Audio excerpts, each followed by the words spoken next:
చేతుల speaker box పట్టుకుని పొలం గట్ల మించి నడుచుకుంటూ పోతున్న ఈ బుజ్జే మిడతలను ఎల్లగొట్టే ప్రయోగం చేసింది. ఈమె పేరు రాజవలి. పెద్దపల్లి జిల్లా రామగిరి మండలం చందనాపూర్ ఊరు. జెడ్పీహెచ్ఎస్ లా 8వ తరగతి చదువుతుంది.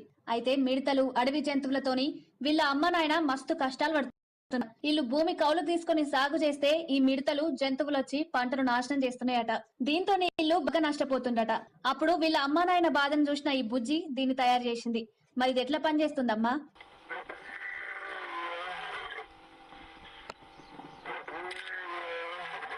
అర్థమైందా? మిడతలో జంతువులో పొలం దగ్గరకు వచ్చుడుతోనే సెన్సార్ చేయబట్టి ఈ స్పీకర్ బాక్స్ మొత్తుకుంటదట. దీనికోసం చాలా రకాల జంతువుల అరుపులను రికార్డ్ చేసి దీంట్లో సెట్ చేసిందట. దీంతో మిడతలు ఏమన్నా జంతువులు రాగానే ఈ స్పీకర్ బాక్స్ సౌండ్ చేసేటాలకు అవి భయపడిపోతున్నాయట. ఇది చాలా మంది రైతులకు పనికొస్తుందని అంటుంది. అట్లనే ఇంకో ఈ బుజ్జి మల్టిపుల్ హెల్మెట్ తయారు చేసింది. ఈమె పేరు హర్షిత. ఈమెది కూడా అదే ఊరు, అదే బడి. వీళ్ళ మామ వెల్డింగ్ చేసేటోడట. అప్పుడు ఆ పొగంతా వీల్చుకొని పానం ఖరాబ్ అయిందట. అప్పుడు ఆయన చూసినాక ఈ హెల్మెట్ కనిపెట్టాలనిపించిందట ఈమెకు. అయితే గాని ఇది ఎట్లా పని చేస్తదమ్మా? హెల్మెట్ ద్వారా ఈ పిల్లల తెలివికి ఇళ్ళ సారు సంపతే కారణమట. ఇళ్ళ లోపల టాలెంట్ ను గుర్తించి ఈ పరిశోధనలు చేయిస్తుండట. ఇప్పటికే ఇళ్ళ బడికి బగ్గనే ప్రైజ్లు వచ్చినాయట. ఇట్లా సార్లు మంచిగా పట్టించుకుంటే పిల్లలు గొప్పోళ్ళు అవుతారని అంటున్నారు ఈ వార్త చూస్తున్న.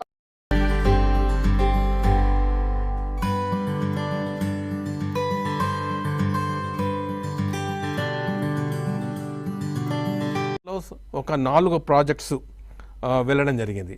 మరి ముఖ్య విషయం ఏంటంటే డ్యూరింగ్ 2021 ఆ ప్రాంతంలో ఫ్రమ్ వన్ స్కూల్, ఒక్కటే స్కూల్, వారి స్కూల్ నుంచే 3 ప్రాజెక్టులు నేషనల్ లెవెల్కి వెళ్ళడం జరిగింది ఒకటే సంవత్సరం. ఓకే, అండ్ వెరీ రీసెంట్లీ 21-22 కూడా ఒక ప్రాజెక్టు నేషనల్ లెవెల్కి వెళ్తుంది. So this is statistics of this achievements of the ZPHS Dammanapeta under the leadership of P. Sampath Kumar, science teacher.